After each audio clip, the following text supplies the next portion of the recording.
Super Crack Estrella presenta árboles usados como portales por seres de otras dimensiones y planetas. ¿A dónde van a parar los que desaparecen en un portal dimensional?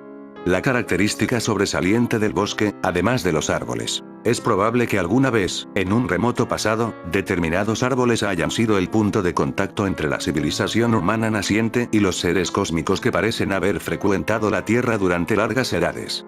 De modo que nada debe sorprendernos respecto de los misteriosos objetos hallados en el bosque de Teutoburgo, en el corazón mismo de la novela de J. Nicholasiano. Sombra de persona en portal del pasado de la Tierra. Los árboles están por todas partes, desde los bosques más recónditos hasta nuestros pueblos y ciudades. Aunque vivimos en el mismo planeta, no les prestamos la atención que se merecen. A través de la magia y los misterios de los árboles, descubrimos la vida secreta de los árboles, para armar parte del rompecabezas solar sobre las nuevas energías y entidades espirituales como algunos llamados dioses que esperan agazapados ingresar para entonces. Investiguemos y atemos cabos, hasta donde todo será natural propio de los ciclos cósmicos y cambios planetarios en nuestro universo. Las cosas por suceder sucederán, sean cual fueren las intenciones y propósitos de cualquiera ser encarnado o no de nuestro planeta y universo, o de donde sea pues, evolucionado o no, o en vías de.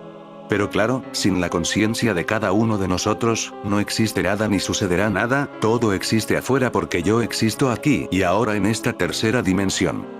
Me parece también que existen seres que nos quieren tirar línea aparentando otras cosas. Era una niña, llámala niña lunar, que fue llevada para abrir un portal dimensional en tierras lejanas en el sur, bailando en la superficie de un río. Solitaria niña lunar. Soñando a la sombra de un sauce, arrebatada de este mundo para ser llevada al helado sur. Ella ahora es la sacerdotisa del helado hielo del sur, hablando con árboles de telarañas extrañas. Durmiendo en los escalones de una fuente.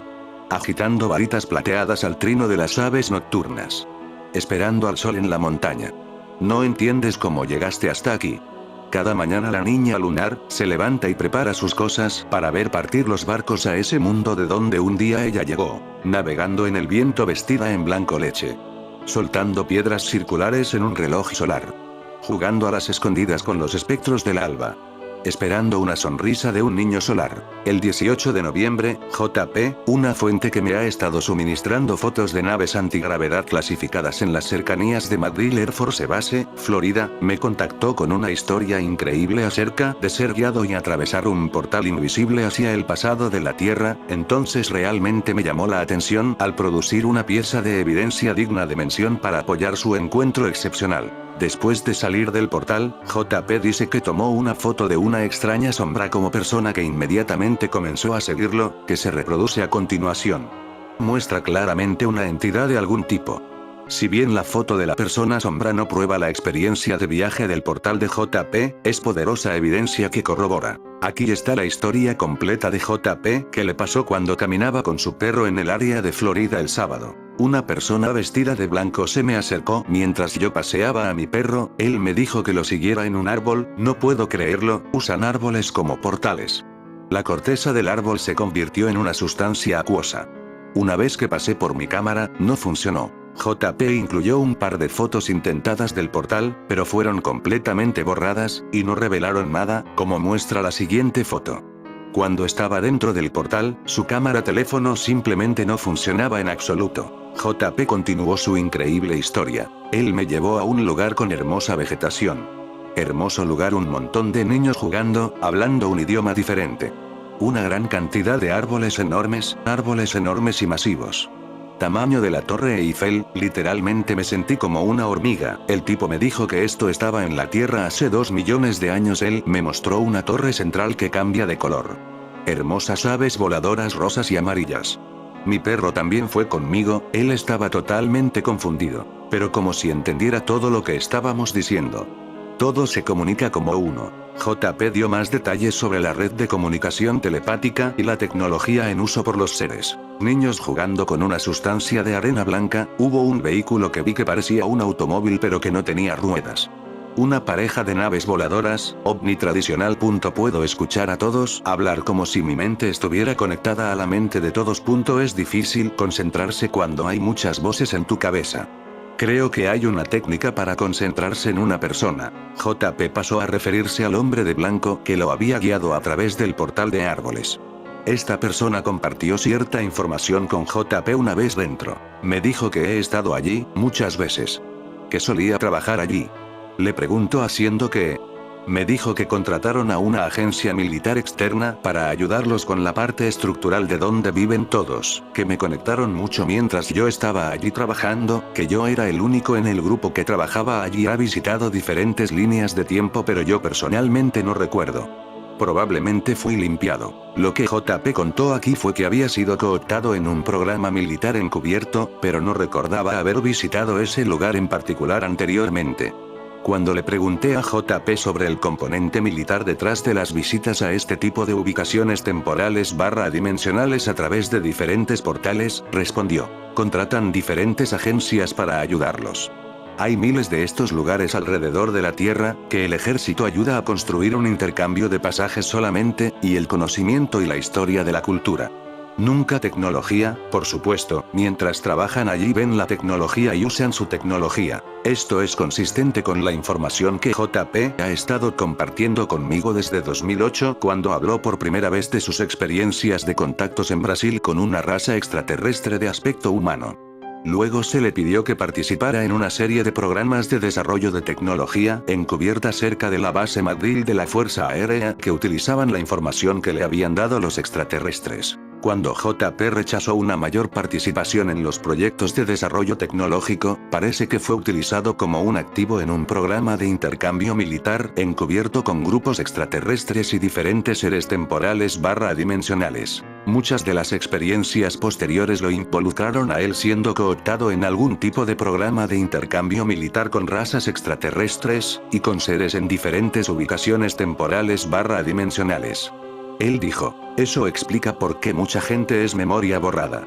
Debido a que los militares están enviando a estas personas a trabajar para estas civilizaciones subterráneas para la construcción para el intercambio de la historia y el conocimiento de su cultura, y también la protección de este personal militar. En cuanto a quienes estos seres dentro de los portales podrían necesitar protección, aquí es donde el regreso de JP da una idea. Una vez que volví, una sombra me seguía. Cuando le pregunté a JP cómo pudo sacar una foto, respondió que lo hizo tomando rápidamente una selfie con su cámara / teléfono. Siento que alguien me sigue, pero cada vez que miro hacia atrás no veo nada. Entonces cuando sentí esa sensación, tomé mi teléfono tenía flash listo, lo hice realmente rápido, y él estaba allí. Cuando me di la vuelta, desapareció. JP también comentó sobre las características de la persona sombra en la foto. Es extraño porque el flash no lo atrapó, solo captó sus ojos. Entonces él era como una sombra. La foto muestra un edificio detrás de JP y la persona sombra entre él y el edificio. Aunque el flash de la cámara de JP se apagó, la persona sombra no reflejaba ninguna luz, excepto por los ojos. El siguiente video muestra un zoom de la foto tomada por JP. A continuación se muestra la foto original tomada por JP con su cara borrosa y un primer plano de la persona sombra. El papel de las personas sombra ha sido investigado por investigadores como Eddie Ollis, que escribió un libro sobre ellos, titulado La Guerra Secreta. Una historia real sobre una guerra alienígena real y las sombras, donde los describe como una agenda oscura alineada con un grupo extraterrestre negativo. Del mismo modo, un reciente testigo del programa espacial secreto, Michael Gerloff, habló sobre las sombras que intentaron asustarlo durante su juventud. La foto de la persona sombra es poderosa corroboración de la increíble experiencia del portal que JP afirma haber tenido. Complementa una serie de otras fotos que ha tomado mostrando artefactos antigravedad en forma de triángulo, rectángulo y cigarro volando en las cercanías de la base McDill de la Fuerza Aérea.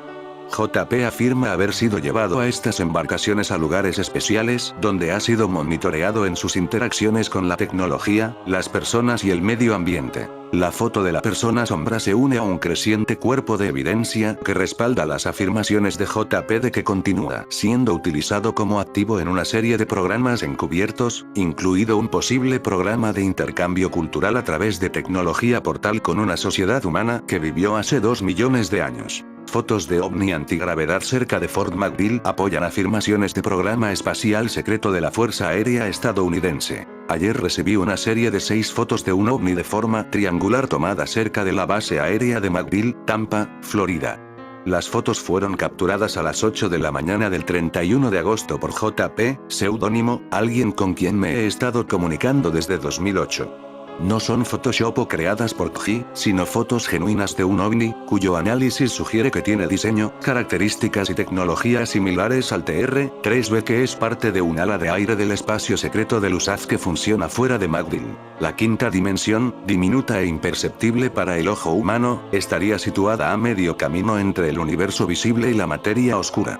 Sería atravesada por una partícula hipotética que señala el camino para llegar a la materia oscura. Científicos de la Universidad de Granada, UR, y de la Universidad Johannes Gutenberg de Mainz, Alemania, han encontrado, en los laberintos de unas ecuaciones formuladas por Einstein en 1915, una partícula hipotética que puede actuar como portal a una quinta dimensión, situada a medio camino entre el universo visible y la materia oscura. Hay más cosas en el cielo y en la tierra, Horacio, de las que han sido soñadas en tu filosofía, dice Hamlet a su amigo en la obra maestra de Shakespeare. Y esas cosas parecen estar sucediendo por debajo de tierra, afirman los científicos. Según ellos, los árboles hablan e intercambian recursos bajo nuestros pies, usando una red de hongos que imita a Internet. Algunas plantas usan el sistema para nutrir a sus retoños, pero otras tratan de hackear el sistema para su propio provecho. Si así como lo estás escuchando, ocurre en muchos relatos de personas que han compartido esta información conmigo, en las que relatan de la aparición de seres, y en muchos casos de naves que ingresan en nuestra dimensión a través de árboles, y en muchos casos están ubicados en el patio de sus casas, permitiéndoles ver todos estos acontecimientos que ocurren frente a sus ojos. Al principio me sorprendió por unos minutos, no entendía lo que estaba sucediendo. La bola brillante se levantó de detrás de los árboles y se movió en mi dirección. Los niños que caminaban por la calle comenzaron a hablarme acerca de un fenómeno inusual, usando las palabras extraterrestres, portal a otra dimensión y cosas por el estilo. No solo niños, la gente mayor creía que estaban ante el fin del mundo. Para entender todo lo que es el reino arbóreo hace falta un cambio de paradigma. Según mi visión, un árbol, un bosque, es un fenómeno mucho más grande de lo que percibimos a simple vista. En el planeta Tierra, los árboles son la manifestación de una conciencia que forma una gran red de inteligencia. Esta conciencia arbórea actúa como origen de aquello que conocemos como árboles. Un árbol forma parte de una gran conciencia que toma forma vegetal aquí entre nosotros. Hace pocas semanas atrás hablábamos del mítico árbol sagrado de los sajones, el Irmunsulver, artículo en este mismo blog, y de su simbolismo cósmico. En Operación Eclipse, la novela de J. Nicholasiano, la figura de este árbol es central, no solo porque tiene que ver con los objetos alienígenas hallados en el bosque de Teutoburgo, bajo las ruinas megalíticas de Ormbad Meinberg, sino también porque el misterioso árbol Irminsul es el emblema de LASK, una sociedad secreta que controla los máximos resortes del poder en el Consejo de Seguridad de las Naciones Unidas. Pero para dar una vuelta de tuerca al tema de los árboles sagrados, vale la pena mencionar algunos ejemplos que tienen que ver con ese carácter cósmico que rodea su simbolismo. Comencemos por los más cercanos a la tradición judeocristiana. En el Antiguo Testamento, en el libro del Génesis, se cuenta la historia del jardín del Edén, en el cual se dice que había dos árboles. Uno era el árbol del conocimiento del bien y del mal y el otro el árbol de la vida. Según dice el Génesis, Dios había prohibido a Adán y Eva que comieran del árbol del conocimiento. La desobediencia a esta prohibición tuvo como consecuencia que ambos fuesen expulsados del paraíso. Sin embargo, para cuidar que no se pudiesen acercar al segundo, al árbol de la vida, Dios se aseguró de ponerlo bajo la custodia de un ángel guardián que portaba en sus manos una espada flamígera, llameante. Como es sabido, este árbol de la vida posee un tesoro escondido que es celosamente custodiado por los cabalistas judíos, pues según afirman, todo el universo ha sido creado por la acción de los poderes contenidos en este árbol alegórico. Su descripción se encuentra en uno de los libros más enigmáticos del judaísmo, el Sefer Yetzirah, escrito alrededor del siglo II a.C. Quienes estudian la cábala de los antiguos judíos sostienen que este árbol misterioso contiene 10 potencias que explican el universo en forma matemática, y que estas 10 potencias denominadas Sepirot están unidas por 22 senderos, cada uno de los cuales pertenece al dominio de una de las letras del alfabeto hebreo, que tiene precisamente 22. Aquel que es capaz de leer de acuerdo a estas letras, puede encontrar la clave que descifra la palabra perdida y dar con el idioma cósmico original perdido tras el incidente de la Torre de Babel. Aunque resulte asombroso, existen sociedades secretas que afirman poseer la clave de la palabra perdida a la que solo se puede acceder a través de una prueba misteriosa en la que el iniciado se enfrenta con la espada flamígera que custodia el árbol de la vida.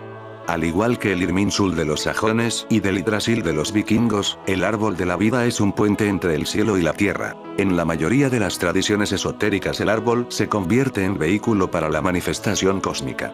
En el Génesis también se lee que Dios se le apareció a Abraham en el encinar de Mamre, en Hebrón, estando él sentado a la puerta de su tienda en el calor del día. El encinar de Mamre para Abraham representa el lugar de las promesas, allí Dios le promete una gran descendencia y un extenso territorio. En Mamre, la actual ciudad de Hebrón, existe un añoso y venerado árbol al que llaman el roble de Abraham.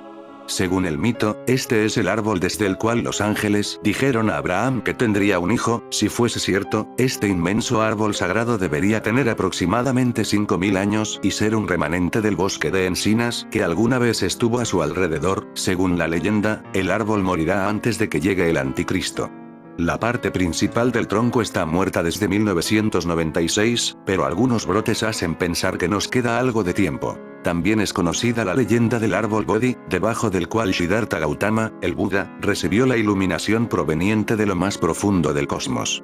Incluso en regiones aisladas geográficamente, como es el caso de los Boabab de la isla de Madagascar, existe la creencia de que los árboles son puentes que comunican con otras dimensiones para los malgaches. Los espíritus de los ancestros viven en los Boabab, porque a través de ellos pueden enviar y recibir los mensajes de Dios. Las galaxias son puertas dimensionales que nos llevan de una rama a otra, de un universo a otro, enriqueciéndonos y contribuyendo a la expansión del ser. Aventureros de mundo Minecraft, el gran árbol, protector de los portales dimensionales, está en peligro. Un misterioso brujo encarcelado, huyó de la gran torre y escondió poderosos libros mágicos dentro de los portales. Encuéntrenlos antes de que lo imposible suceda. Por las malignas energías de los tomos, el árbol se oxidará hasta morir. El gran mago los protegerá del hambre y el daño con poderosos hechizos. Devuelvan los libros a su biblioteca infinita y él los recompensará. Portales Stranger Things. Siguiendo el rastro de sangre, Nancy descubrió un portal abierto en la base de un árbol.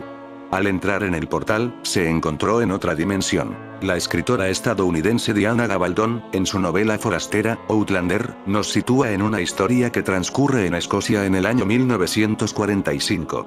Recién finalizada la guerra, una joven pareja, Claire y su marido, deciden reunirse y disfrutar de unas ansiadas vacaciones. Paseando sola, la joven mujer descubre el círculo de piedras de Craig Nadu.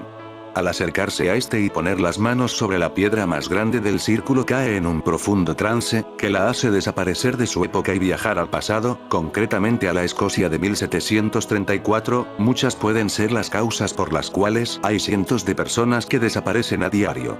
A veces la gente extraviada no se encuentra nunca, y es ahí cuando el misterio se hace más grande, a veces dando pie a teorías como las de abducciones extraterrestres, viajes en el tiempo o teleportación a otras dimensiones.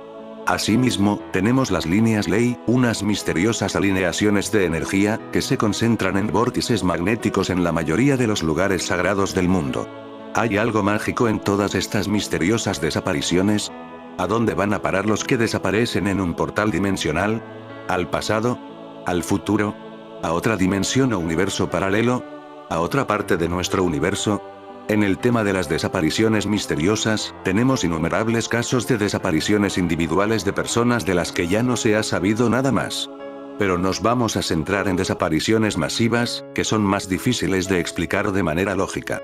Durante la Guerra de Sucesión Española, en el año 1707, nada menos que 4000 soldados del archiduque Carlos de Austria desaparecieron sin dejar rastro junto a un arroyo de los Pirineos, en un traslado aparentemente sin riesgo bélico alguno.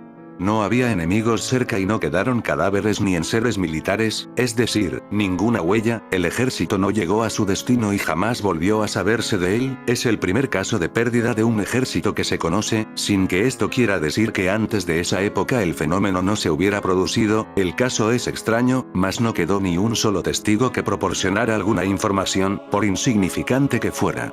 En teoría, un portal es una puerta mágica o tecnológica que conecta dos lugares distantes, separados por el espacio-tiempo. Por lo general, se compone de 2 o más puertas de enlace, con el objetivo de entrar en una puerta de enlace que sale por la otra de manera instantánea. Los lugares que enlazan con un portal pueden llevar a un lugar diferente en el mismo universo, en cuyo caso se trata de teleportación, un mundo paralelo o portal interdimensional hacia el pasado o el futuro, o hacia otros planos de existencia, como el cielo, el infierno, u otros mundos mitológicos. Vemos que entramos en un terreno complejo y misterioso. El sobrino del mago es una novela de fantasía de la serie Las Crónicas de Narnia, creada por C.S. Lewis, autor reconocido por sus novelas de ficción. Esta obra fue escrita en 1951 y publicada en 1955. Es la 6ª en el orden de publicación, pero es la primera en el orden cronológico. En El sobrino del mago, cuando Diggory Kirke se pone un anillo amarillo para ir en busca de Poggy Plummer, surge de pronto desde un estanque. Luego se da cuenta que está en medio de un bosque, con muchos otros estanques diseminados. Posteriormente, descubre que cada estanque es un portal a un mundo distinto. A través de uno de ellos, él y Poggy llegan al mundo de Charn, que tras su destrucción, observan que su correspondiente estanque se seca. A través de otro estanque llegan al mundo de Narnia, justo en el momento de su creación. El ambiente del bosque era muy tranquilo y había una sensación de tranquilidad en el aire. El bosque producía una especie de sensación de sueño que hizo que en un momento Diggory Kirke olvidara toda su vida.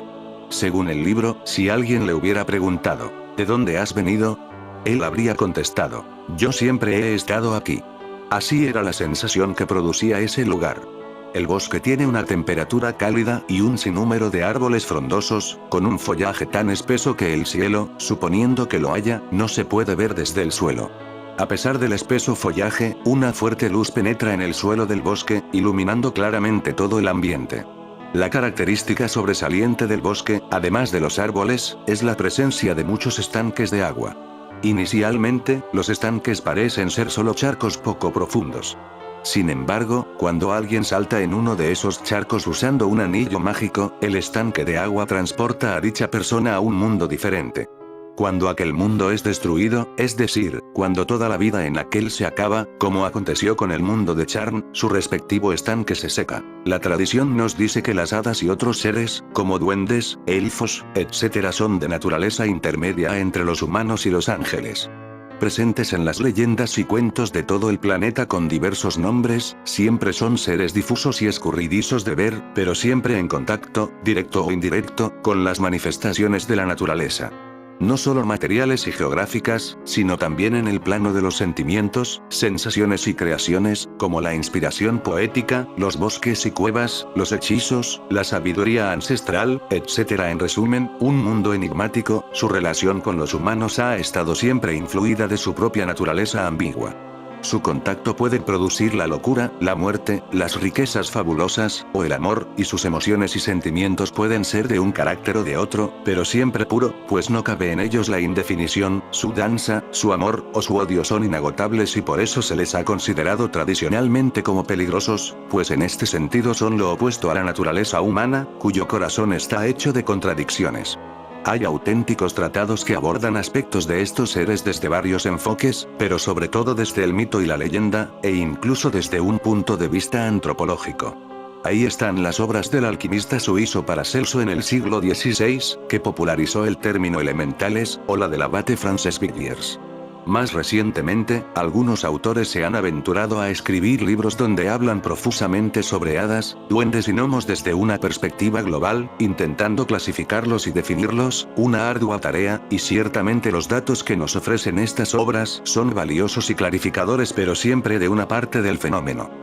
Obras que van desde el libro que escribió Walter Scott, La verdad sobre los demonios y las brujas, hasta el diccionario de hadas de Catherine Briggs. Todas ellas son muy válidas y hay que reconocer el esfuerzo y la dedicación de sus autores por acercarnos a unos seres tan sutiles y por hacernos comprensible un mundo totalmente incomprensible, pero que aportan una visión solamente parcial de toda su complejidad. Leyendo el libro de Roberto Rosaspin y Reynolds, Hadas, duendes y otros seres mágicos celtas, no avanzamos demasiado en su comprensión. Porque, ciertamente, nos habla de hadas terrestres, acuáticas, domésticas, malévolas, de duendes, gnomos, silfos, salamandras, ninfas, elfos, trasgos y animales etéreos, pero las fuentes en que se basa son exiguas. El misterio de mundo de las hadas nos acerca a una civilización que cohabita en un mundo paralelo al nuestro y del que apenas sabemos unos pocos detalles. Supone un desafío saber algo más sobre este mundo paralelo, aunque solo sea para deducir que no todos son cuentos de niños. Si todo fuese fantasía en el origen de estos relatos, muchas culturas seguramente no se hubiesen referido a seres vinculados a los elementos de la naturaleza y a los que desde antiguo se les ha rendido culto y se les ha temido. Existen obras donde sus autores respectivos cuentan sus experiencias personales con estos seres, sin ambigüedades, proclamando su realidad. Nos cuentan con todo lujo de detalles su aspecto físico, su forma de pensar, cómo se alimentan e incluso su actividad sexual, por ejemplo las obras como la del vidente británico Geoffrey Hodgson, El mundo real de las hadas, fruto de sus experiencias con estas criaturas y las visiones de las mismas que tuvo en los años 20 del siglo XX, o el libro de Dorothy McLean sobre comunicación con los ángeles y los devas, deidades benévolas en el hinduismo y el budismo. También podemos referirnos a libros como el del español Vicente Beltrán Anglada, Las fuerzas de la naturaleza, o del argentino Monseñor Claudio Paleca, Cuando el cielo pase lista, que describen la vida sutil de estos seres en cada uno de los 4 elementos, con todo lujo de detalles. Esta tendencia literaria podría representar a aquellos que no solo creen en las hadas sino que además afirman haberlas visto y hasta hablado con ellas. Serían encuentros cercanos en la tercera fase, por utilizar una terminología ufológica. Fijándonos en los aspectos más llamativos, que en ocasiones nos pasan desapercibidos, como, por ejemplo, el concepto del tiempo en casi todos estos relatos. Porque esa insistencia de que el tiempo transcurre más despacio en el país de las hadas y que por tanto puede ser peligroso para un ser humano el penetrar en esta dimensión. La teoría de la relatividad de Einstein, donde se plantea esa singularidad del tiempo, se publicó en 1913, y la gran mayoría de estas leyendas proceden, por lo menos, de la Edad Media y se pusieron por escrito a partir del siglo XVII. Un enigma de tantos que está aún por desvelar. Ninguna teoría explica la totalidad del misterio, pero todas ellas nos acercan a una realidad escurridiza. Algunas antiguas culturas creían que los espejos reflejaban una sombra del alma. En la novela A través del espejo y lo que Alicia encontró allí, de Lewis Carroll, mientras Alicia está meditando sobre cómo debe de ser el mundo al otro lado del espejo de su casa, se sorprende al comprobar que puede pasar a través de él y descubrir de primera mano lo que ahí ocurre. Así lo hace, y llega a una sala en la que las piezas de ajedrez parecen cobrar vida. No se sabe con seguridad cuándo apareció el espejo en la vida del hombre, pero los encontramos desde la más remota antigüedad en utensilios de tocador y distintos objetos utilizados en las civilizaciones egipcia, etrusca, griega y romana, básicamente elaborados antiguamente con metal bruñido, generalmente cobre, plata o bronce. Sin embargo, desde que los seres humanos se vieron por primera vez a sí mismos en un espejo, ha existido una gran fascinación y misterio en lo que se refiere a estas superficies reflectantes, las cuales han sido consideradas por algunos como portales hacia otras dimensiones y como poderosos artilugios con poderes de invocación y capaces de atraer espíritus. Algunas culturas antiguas creían que los espejos reflejaban la verdadera naturaleza de la persona que estaba siendo reflejada, lo que alimentó las leyendas sobre los vampiros y los demonios que no se reflejaban en los cristales, ya que estos no tenían alma que reflejar, mientras que algunas otras culturas creían que a través de ellos se podía invocar a los muertos. Para la tradición judía era importante cubrir todos los espejos en una casa donde alguien había muerto, mientras la familia realizaba el período de luto de 7 días, pues se creía que, si los espejos no estaban cubiertos, el espíritu del difunto podía quedar atrapado en alguno de estos objetos, no pudiendo pasar a la otra vida. Para la cultura oriental los espejos estaban dotados de un gran poder místico, ya que se los consideraba capaces de espantar a los espíritus malignos, reflejando y multiplicando la fuerza de la energía que hay en una zona, principio básico del Feng Shui, alejando las malas energías. Los espejos también representaban para ellos una ofrenda al mundo espiritual y por ello eran colocados en las tumbas imperiales. También se considera la antimateria como energía antigravitatoria. Por ello, en estas tormentas los rayos gamma que emiten y salen despedidos van en dirección opuesta a la gravedad, en algún lugar del espacio. Una nueva teoría afirma que los agujeros negros podrían ser el portal a otras dimensiones, y relaciona al CERN en la búsqueda de estas entradas dimensionales. El choque de partículas en direcciones opuestas busca encontrar una partícula neutra capaz de abrir un portal.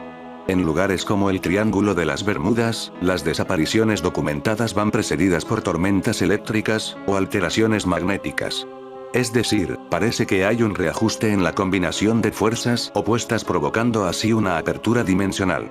Volviendo al tema de las líneas ley, las alineaciones rectas entre lugares sagrados están consideradas como rutas de energía, como si debajo de la Tierra estuviera marcado el camino entre un lugar y otro por una fuente de energía que uniría los lugares sagrados del mundo.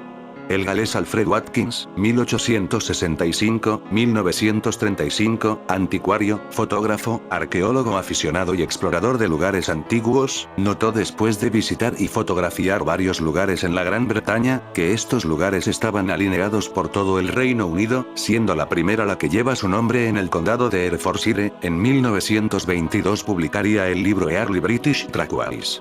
Otro investigador, John Michell, identificó 22 alineamientos, pero sería Watkins quien le pondría el nombre a tales líneas.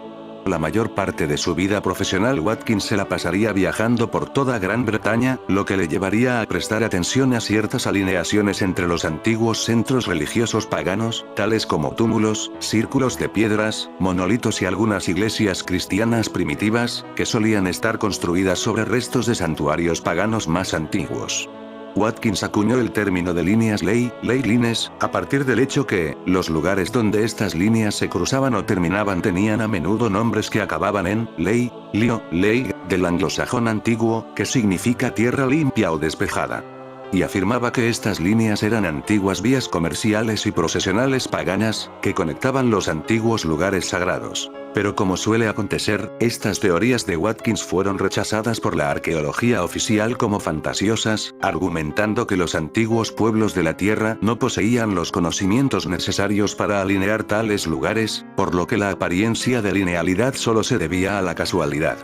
Pero las líneas ley pronto ganaron popularidad, y muchas personas de diferentes creencias, como los ocultistas y místicos, sugirieron que podrían tratarse de líneas de poder, por las que un adepto podría controlar las fuerzas de la Tierra.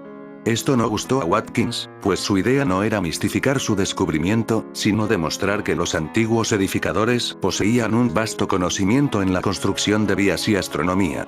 Los sumerios, que tenían unos conocimientos muy desarrollados de astronomía, astrología, geometría sagrada y matemática, conocían esta red de líneas de fuerza magnética de la Tierra, también conocida como cuadrícula de energía global.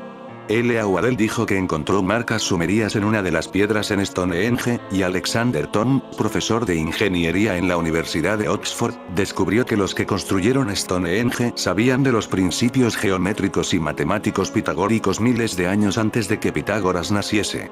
Thom explicó que las piedras no solo formaban dibujos geométricos en y alrededor del círculo, también se alineaban a características en el paisaje circundante y a las posiciones del Sol, la Luna y las estrellas más relevantes en momentos determinados, como por ejemplo cuando el Sol aparecía o desaparecía en el equinoccio o el solsticio, y la Luna estaba en las posiciones extremas de su ciclo. Era un reloj astronómico gigantesco, pero añadió que era algo más. Era un receptor y transmisor de energía. La cuadrícula magnética de la Tierra consiste de líneas de energía magnética. Donde estas líneas se cruzan, la energía se mueve en espiral hacia un vórtice, y donde muchas líneas se cruzan, se tiene un vórtice enorme de energía. Estos son los lugares de poder en que desde tiempos remotos se han localizado los sitios sagrados. El vórtice, o espiral, es una constante en todo el universo. Nuestra galaxia es una espiral, el agua se mueve en espiral cuando se vacía por un agujero y la molécula de ADN que lleva nuestro código genético es una espiral doble. En fin amigos de Supercrack Estrella, si el video te gustó pulgar arriba.